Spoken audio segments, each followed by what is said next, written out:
Hello everyone. आशा करता हूँ कि आप लोगों की प्रैक्टिस अच्छी चल रही है। 10th प्रॉब्लम तक सब क्लियर है आपको। 11th प्रॉब्लम देखते हैं।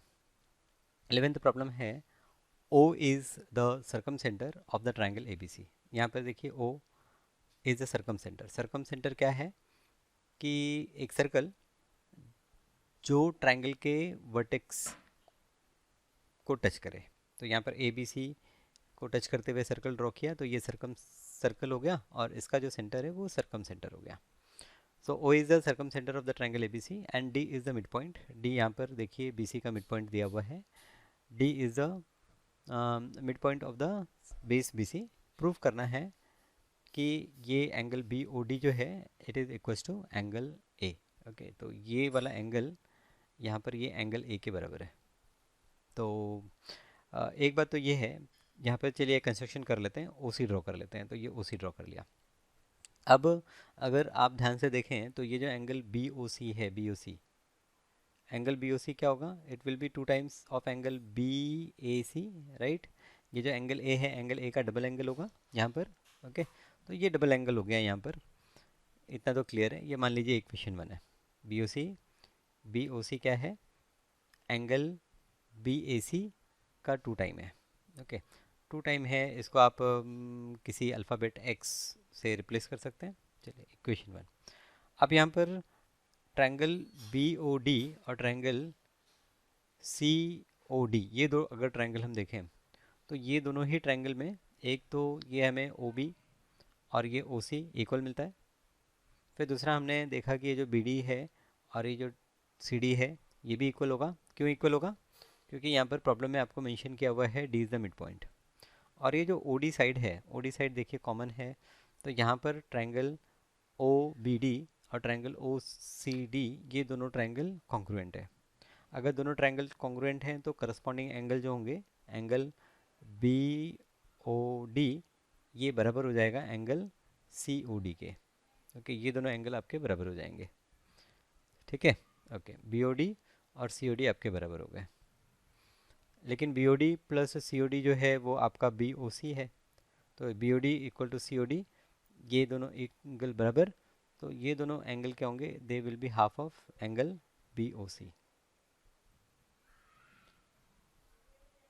तो half of angle B O C, ये आपका इक्वेशन। इसे टू कंसिडर करने के बजाय इसे टू कंसिडर कर लीजिए। तो आपका जो एंगल बी ओ डी है, बी ओ डी ये half of angle B O C है। और ये जो एंगल बी ओ सी है ये क्या है? ये two times angle B A सी है। ठीक है, ये फ्रॉम वन हम लिख सकते हैं। फ्रॉम वन आपने क्या किया? बी ओ सी की जगह टू टाइम्स बी ए सी लिख दिया। ये टू और टू कैंसिल। तो यहाँ पर हमें प्रूफ मिल गया कि जो बी ओ डी एंगल है और जो एंगल बी ए सी है ये दोनों एंगल इक्वल है। तो प्रूफ काफ़ी सिंपल था। ठीक है, यहाँ पर ये सिस्टमेटिकली जो हमने डिस्कस किया वो सारी चीज़ें लिखी हुई हैं, आप इसे एक बार गो थ्रू करिए। ठीक है, चलिए आगे नेक्स्ट प्रॉब्लम में हम देखते हैं। Next problem, in the given figure A B and C D are equal chord. तो ए बी और सी डी ये दो इक्वल कॉर्ड। ठीक है, चलिए दिया है इक्वल कॉर्ड है। A D and B C intersect at E. A D और बी सी ई पे इंटरसेक्ट भी कर रहे हैं। प्रूफ करना है कि जो ए ई है और जो सी ई है ये बराबर होगा, और जो बी ई है और जो डी ई है ये भी बराबर होगा। तो यहाँ पर बेसिकली अगर आप देखें तो ट्रायंगल ए बी ई और triangle C D E, triangle C D E, ये हमें प्रूफ करना है कि ये कॉन्ग्रुएंट है। अगर हम कॉन्ग्रुएंट प्रूफ कर लेते हैं तो करस्पॉन्डिंग साइड्स इक्वल होंगे और हम कह सकते हैं A E equal to C E and B E equal to D E. ठीक है, तो अब यहाँ पर ये दोनों साइड इक्वल। अब यहाँ पर क्या करें हम? अब यहाँ पर ठीक है, अगर हम ध्यान से देखें तो ये जो एंगल ए है, ये एंगल ए, और यहाँ पर ये जो एंगल सी है, ये दोनों, ये जो कॉर्ड बी डी है कॉर्ड बी डी में फॉर्म हो रहे हैं। बी ए डी और बी सी डी ये किस कॉर्ड में बन रहे हैं? कॉर्ड बी डी में बन रहे हैं। तो कॉर्ड बी डी या सेगमेंट बी डी हम कहेंगे, सेगमेंट बी डी में एंगल ए और एंगल सी फॉर्म हो रहे हैं। तो ये दोनों एंगल इक्वल होंगे।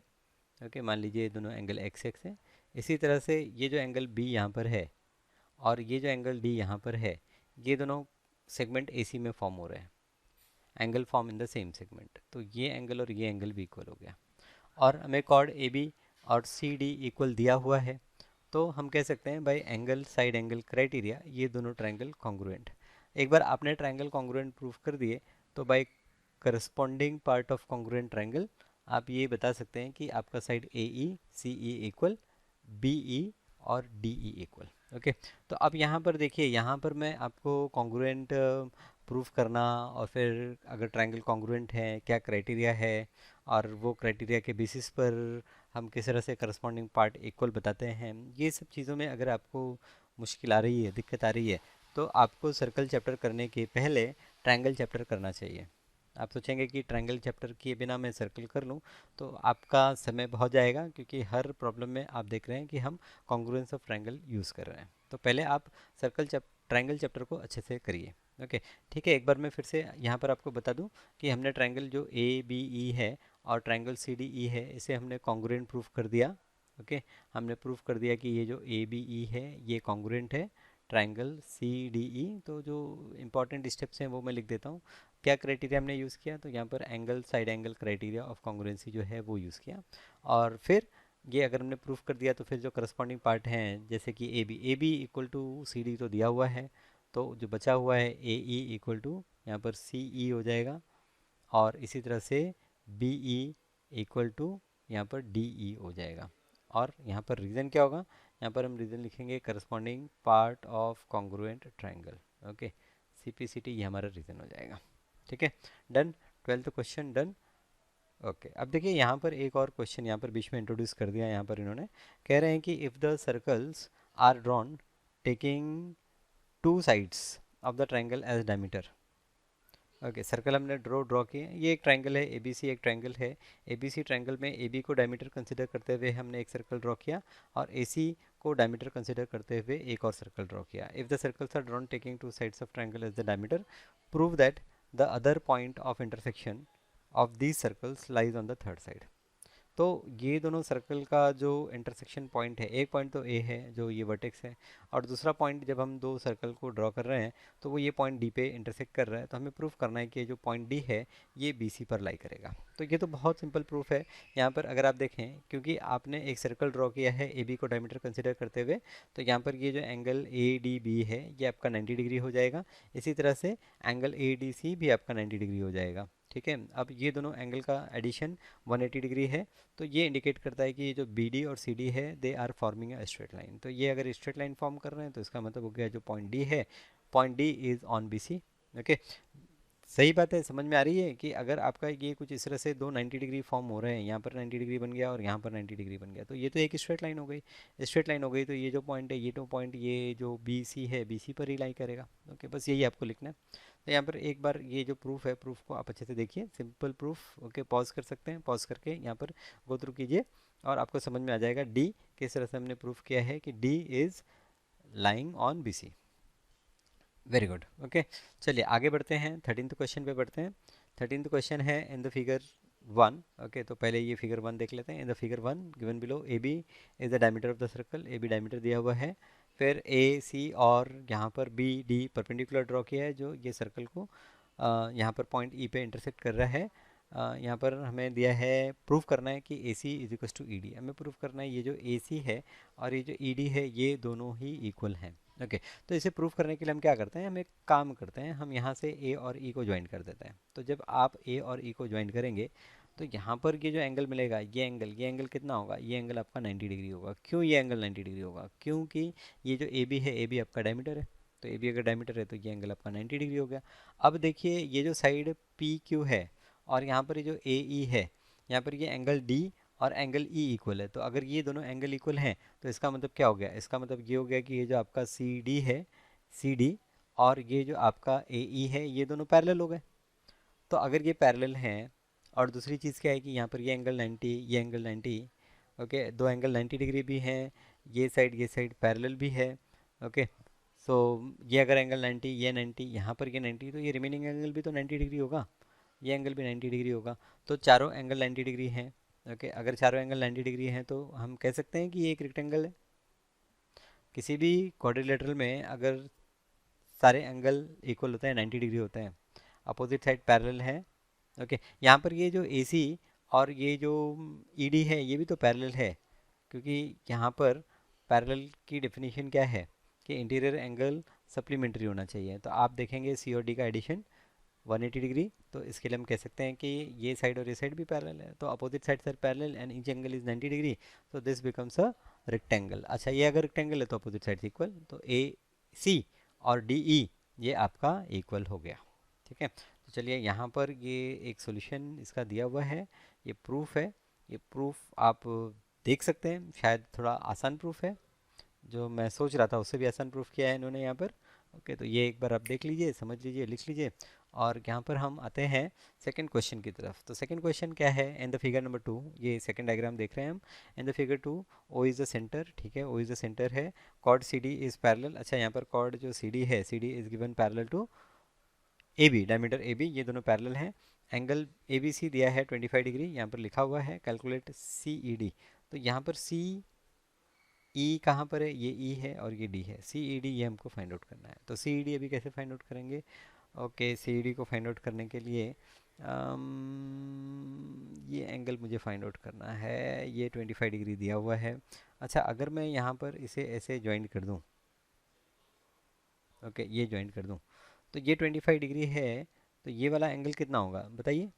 एंगल ABC अगर 25 है तो एंगल AOC कितना होगा?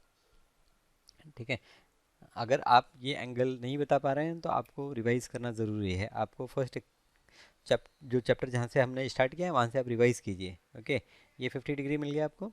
अब ये जो AB है और ये जो CD पैरेलल है, तो ये पैरेलल से हमको ये भी पता चल जाता है कि भाई ये 50 डिग्री है, तो यहाँ पर ये जो एंगल बन रहा है, ये एंगल भी कितना बनेगा? ये एंगल भी 50 डिग्री बनेगा। अच्छा, एक काम करते हैं, ये O और D को भी ज्वाइन कर लेते हैं। तो ये ज्वाइन करने से अब देखिए, ये रेडियस बराबर है, तो इनके अपोजिट एंगल इक्वल, तो यहाँ पर हमें 50 डिग्री मिल रहा है। तो ये जो एंगल यहाँ पर मिलेगा ये कितना होगा? ये भी 50 डिग्री होगा। अब ये 50, ये 50, तो ये जो सेंटर पे एंगल बन रहा है, ओके, तीनों एंगल का एडिशन 180 होना चाहिए, तो 50 + 50 100, तो ये जो बचा एंगल है ये कितना होगा? ये 80 डिग्री होगा। तो आपका जो कॉर्ड CD है, कॉर्ड CD में सेंटर पे कितने एंगल फॉर्म हो गए? 80 डिग्री एंगल फॉर्म हो गए। तो जो remaining part of the circle है वहाँ पर कितने एंगल फॉर्म होंगे? वहाँ पर आपका 40 डिग्री एंगल फॉर्म होगा।